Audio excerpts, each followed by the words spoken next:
वाटी फॅमिली, तुम्ही पण त्यातलेच आहात का की तुम्हाला पण एकाच पद्धतीची डाळ आमटी खाण्याचा कंटाळा आलाय?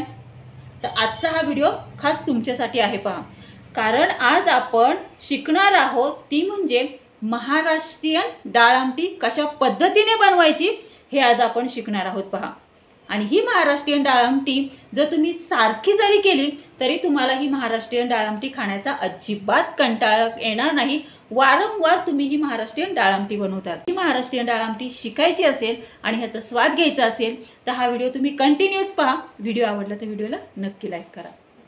मी भारतातील पुणे जिल्ह्यातील तृप्ती स्वागत करते तुमचं पुन्हा एकदा आपले यूट्यूब चॅनल @तृप्ती मेरे कुकिंग अँड ब्लॉगिंग वरती. सर्वांची तब्येत अगदी उत्कृष्ट असेल, अगदी अप्रतिम असेल अशी आशा करते. आज आहे 15 मे 2024 आणि आज ज्यांचा वाढदिवस आहे त्यांना wish you many many happy returns of the day. त्यांच्या सर्व मनोकामना पूर्ण होत ही स्वामीचरणी प्रार्थना करून आजच्या या नवीन कुकिंग व्हिडिओला सुरुवात करते. पहा, आपण जी रेसिपी पाहणार आहोत ही रेसिपी महाराष्ट्रीयन डाळ आमटीची रेसिपी आहे. ती म्हणजे शेवगा कैरीची तूर डाळ आमटी. आणि ही आमटी आपण थोडीशी वेगळ्या पद्धतीने सुद्धा आपण ही शिजवणार आहोत. तर चला तर मग अधिक वेळ न दवडता आपण आपल्या डायरेक्टली रेसिपीकडे वळूयात. पहा, इथे ना कैरी, ही तुरीची डाळ आहे, ही कैरी आहे, टॅमॅटो आहे, तसेच ही बेडगी मिरची, ही आपली लवंगी मिरची आणि ह्याच्यामध्ये हळद, जिरं, हिंग असं घालून सगळी अशी ही कैरीची डाळ शिजवून घ्यायची. त्याच्यानंतर हा पहा, इथे भात लावलेला आहे, आपण दाखवते तुम्हाला. मी एकत्र शिजवणार आहे सारखं. हे पहा, अशा पद्धतीने हा भात लावलेला आहे आणि हा जो शेवगा आहे ना तो अशा पद्धतीने हा बॉईल करून घेणार आहे. तर आता हे सगळं एकत्र असं मी शिजवून घेते कुकरला. कारण सिलेंडर गेलेला आहे पहा. सिलेंडर गेला आहे त्याच्यामुळे ह्या एका गॅसवरती सगळं चाललेलं आहे. आता मी कुकर ठेवले. तर आता 2 ते 3 शिट्ट्या होऊन देते. कुकर थंड होऊन देते आणि मग भेटते तुम्हाला. कुकर आता थंड झालेला आहे. आता आपण कुकर ओपन करूया. पहा, मस्त अशी ही शेवगा शिजलेला आहे, भातसुद्धा झालेला आहे आणि ही डाळसुद्धा सुंदर अशी मऊसूत शिजलेली आहे. एकदम पण गाळ होऊन द्यायचा नाही आहे ह्या डाळीचा. अशा पद्धतीने ही डाळ शिजवून घ्यायची आहे. पहा, आता काय करायचं, ह्या टॅमॅटोचं आहे ना वरचं साल आहे ना थोडंसं मी काढून टाकते. अशा पद्धतीने हे साल वगैरे काढून टाकते.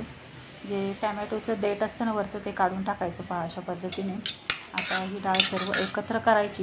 आणि शेवगा आहे ना ते शेवग्याचं गर, म्हणजे शेवगा आहे ना ह्याच्यामध्ये आपल्याला अख्खा नाही घालायचा, तर शेवग्याचा गर ह्याच्यामध्ये अशा पद्धतीने काढायचा आहे. तुम्ही अशा पद्धतीने पण हा शेवग्याचा गर काढू शकता किंवा चमच्याने सुद्धा तुम्ही शेवग्याचा गर ह्याच्यामध्ये काढून घेऊ शकता. पहा, दाखवते मी तुम्हाला. पहा, चमच्याने पण कशा पद्धतीने काढायचा तो.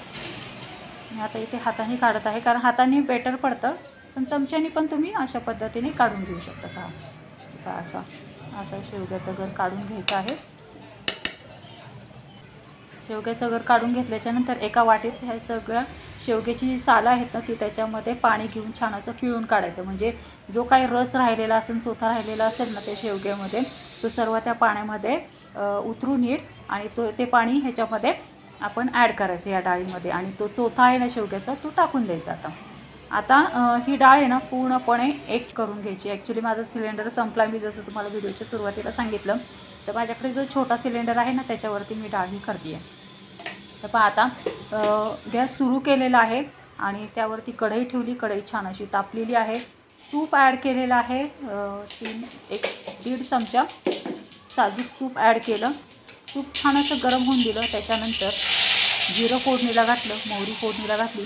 कांदा छान असा बारीक चॉप केलेला आहे, तो कांदासुद्धा छान असा चॉप करून फोडणीला घातला. छान 2 ते 3 मिनटं हा कांदा परतून घेतल्याच्यानंतर आता ह्यामध्ये थोडासा सांबर मसाला, लाल तिखट, हळद आणि खडा गरम काळा मसाला थोडासा ह्याच्यामध्ये ॲड केला. 2 ते 3 मिनटं छान असं परतून घेतला हा कांदा. 2 ते 3 मिनटं कांदा छान परतून घेतल्याच्यानंतर यामध्ये हिंग घालायची आहे फोडणीला आणि नंतर हिरवीगार छान अशी चिरलेली कोथिंबीर घालून 3 ते 4 मिनटं पुन्हा हा कांदा परतून घ्यायचा आहे. छान सुंदर कांदा आता परतून झालेला आहे। आता या फोडणीमध्ये आपल्याला पळीने ही डाळ प्रथम अशा पद्धतीने फोडणीला घालायची आहे आणि अशा पद्धतीने ही हलवून घ्यायची। आता ही जी कुकरमधली डाळ आहे ना, ही कुकरमधली डाळ फोडणीला घालायची। पहा, चवीसाठी जेवढं मीठ हवं आहे तेवढं मीठ मी डाळ शिजतानाच डाळीमध्ये घातलेलं आहे, त्यामुळे वरतून आता आपल्याला सॉल्ट घालायची गरज नाही। डाळ थोडीशी पातळ करते, तुम्हाला घट्ट हवी असेल तर तुम्ही घट्ट करू शकता। पहा, ह्याच्यामध्ये आता वरतून थोडासा असा आचारी मसाला मी ह्याच्यामध्ये म्हणजे लोणच्याचा जो मसाला आहे ना, तो लोणच्याचा मसाला ह्याच्यामध्ये घातलेला आहे थोडासा।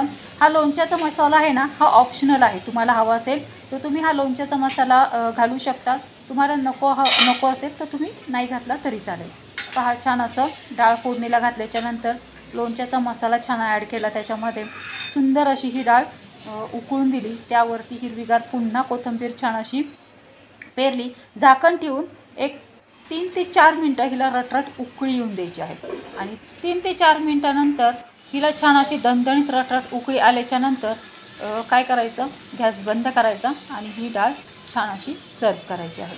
पहा वायटी फॅमिली, रोजच्या रोज जर तुम्हाला 30 आमटी खाऊन जर कंटाळा आला असेल ना, तर अशा पद्धतीने तुम्ही पण रोजच्या रोज ही जरी महाराष्ट्रीयन डाळ आमटी बनवली ना, अजिबात तुम्हाला कंटाळा येणार नाही।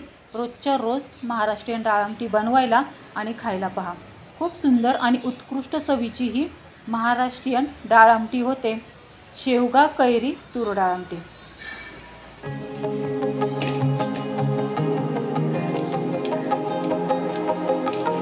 तर गाईज, आजची ही महाराष्ट्रीयन डाळ आमटी तुम्हाला जर आवडली असेल तर नक्की अशा पद्धतीने तुम्ही पण बनवून पहा। ही महाराष्ट्रीयन डाळ आमटी, शेवगा कैरी तूर डाळ आमटी तुम्ही बनवून पहा, तुम्ही ह्याचा स्वाद घ्या आणि घरातल्यांनाही ह्याचा स्वाद घ्यायला द्या आणि मग मला कमेंटमध्ये कळवा की आज आपण ही महाराष्ट्रीयन डाळ आमटी बनवलेली आहे, ही तुम्हाला कशी वाटली ते।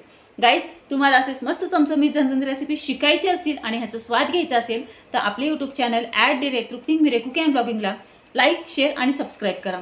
सबस्क्राईब करून ऑल बेल बटन प्रेस करा, म्हणजे जेव्हा माझे कुकिंग अँड ब्लॉगिंगचे व्हिडिओ पोस्ट होतात तेव्हा त्याचे नोटिफिकेशन तुम्हाला येईल आणि असेच मस्त चमचमीत झणझणीत रेसिपी तुम्हाला शिकायला मिळतील आणि त्यांचा स्वादही घ्यायला मिळेल। धन्यवाद, हॅव अ गुड डे। भेटूयात आपण अशाच नवीन रेसिपीसोबत नवीन कुकिंग अँड ब्लॉगिंग व्हिडिओमध्ये। तोपर्यंत सर्वांनी तब्येतीची काळजी घ्या, मस्त खा आणि स्वस्थ राहा। धन्यवाद।